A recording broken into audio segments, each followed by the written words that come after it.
Uma vez fui de férias lá para Mariana, onde meus pais moravam, Minas Gerais. Então, o que acontece?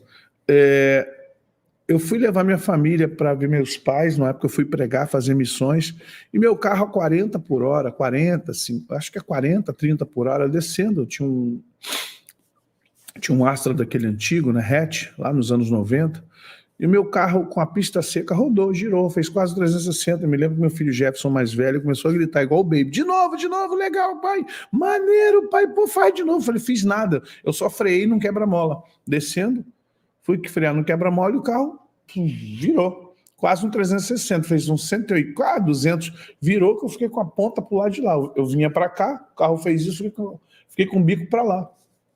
Saí, parei o carro, liguei o alerta, Deus é bom, não tinha ninguém, mas em compensação, o carro, ao rodar, a traseira dele foi para o precipício. A traseira ficou, né, próxima assim no precipício, ou seja, se eu não tenho alguma experiência de volante e ficasse apavorado, eu podia... Pum.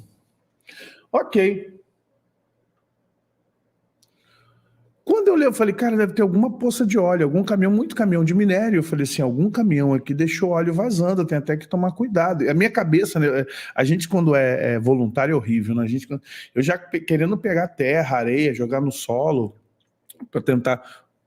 Irmão, o asfalto seco, não estava chovendo, asfalto seco, pneu bom, não estava careca.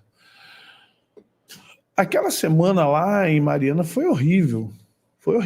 Ataques, gripes, a gente passou mal, problemas seríssimos. A área ventral foi atacada totalmente. As crianças, a Carol era mais nova, era pequenininha, o Jefinho tinha 5 anos, Carol era de colo.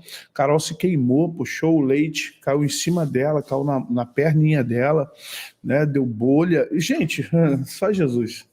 Vocês não têm noção. Então, nem de férias a gente escapa de batalhas espirituais. É importante você entender isso. E aí nós descobrimos ao longo do tempo que espíritos familiares existem. Apesar de muitos não gostarem, alguns teólogos, algumas teologias aí mais tradicionais, entre batistas, presbiterianos, congregacionais, metodistas e até assembleianos, alguns assembleianos, sabe, eles acham que não, mas eu posso dizer a você que empiricamente e biblicamente as pessoas confundem bases teológicas e acabam entrando de forma esquisita e errada nesse tema. Mas vamos lá, nós que precisamos entrar nesse tema, porque para nós ele é importante. Espíritos familiares, como agem em nossas vidas? Primeiro, nós vamos entender algumas coisas que são muito importantes. O que são espíritos familiares, né? Temos que primeiro entender o que são. Espíritos familiares são espíritos que estão na nossa família, estão entre nós. Quando eu falo nós, eu estou falando de forma genérica, tá, gente? Graças a Deus. Nós temos que entender que nós somos a pirâmide. A partir de nós, há um sem número de seres humanos para cima de nós. Faz assim, ó, pai e mãe, avós paternos, avós maternos, bisavós paternos, vai fazendo essa conta de baixo para cima, você vê quantos seres humanos tem atrás de você, ou precedendo você em 10 gerações. Faz a conta para ver quanto é que vai dar isso aí. Vai dar centenas de pessoas. Você acha que lá na quinta, na sexta geração, né, no teu pentatavô, né, porque aí vem o pessoal falar tataravô, tatataravô. No seu tetra, no seu penta, né, a forma correta de você, a forma ordinal. Então, da ordem. Então você, quando chega lá na quinta geração, você não conheceu os seus predecessores na quinta geração. Você não sabe o que eles fizeram. O Brasil era um Brasil totalmente do interiorano, cheio de crenças, cheio de coisas que a gente nem sabe como funcionava, cheio de idolatria, cheio de feitiçaria, que são espíritos familiares. É isso que a gente precisa entender, tá? Você vai olhar e pense que você veio de muitas famílias lá atrás. Você veio de muitas pessoas que te antecederam. Não há separação de gerações, tempo e espaço. Deixa eu voltar aqui. Quando você pensa em... Não há separação de gerações, tempo e espaço são contínuos no invisível. Ou seja, olha só, essa questão de tempo e espaço que você acha que Não, mas como pode? A Bíblia diz que Deus não vai cobrar dos filhos os pecados dos pais.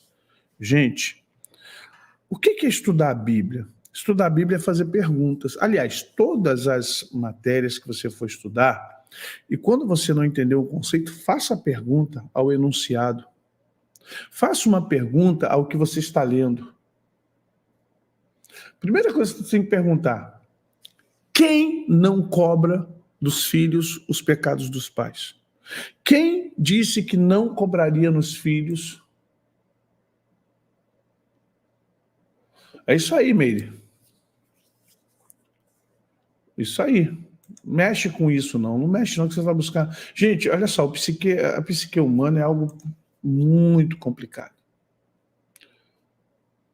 Não sei dizer para você, Regina, ainda não entrei nessa área. Eu estudo psicanálise de uma forma profunda, psicologia freudiana, junguiana, alguns conceitos, mas isso aí, Johnny, hermenêutica. Faça a pergunta ao texto: quem não perdoa e quem perdoa, quem vai cobrar e quem não vai cobrar o pecado dos pais nos filhos?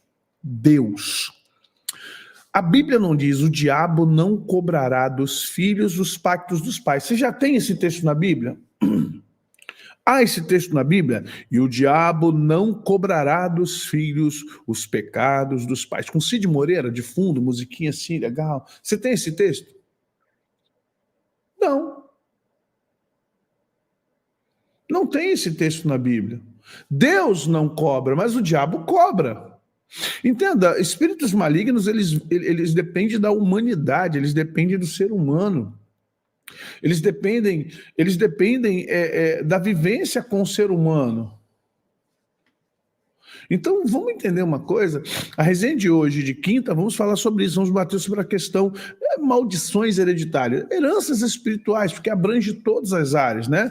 O cristão, já batemos aqui, temos falado sobre isso, conceito nosso aqui de batalha e cura, que cristão não tem maldição hereditária. O cristão, ele tem heranças familiares, heranças espirituais que ele precisa quebrar, precisa anular. Por quê? Porque, infelizmente, nós não viemos do nada. Viemos e temos uma árvore genealógica. E aí o que acontece? Nós temos os antecedentes e os predecessores. Você tem pai e mãe. E nessa de pai e mãe, você tem justamente aqueles que estão com você e você não sabe muitas coisas que estão lá atrás. O que passou do seu avô paterno para o seu pai? O que passou da sua avó materna para sua mãe? E aí você vai entender que tudo isso vai culminar em você. Tudo isso culmina em você. Sim ou não? Muitas coisas são genéticas.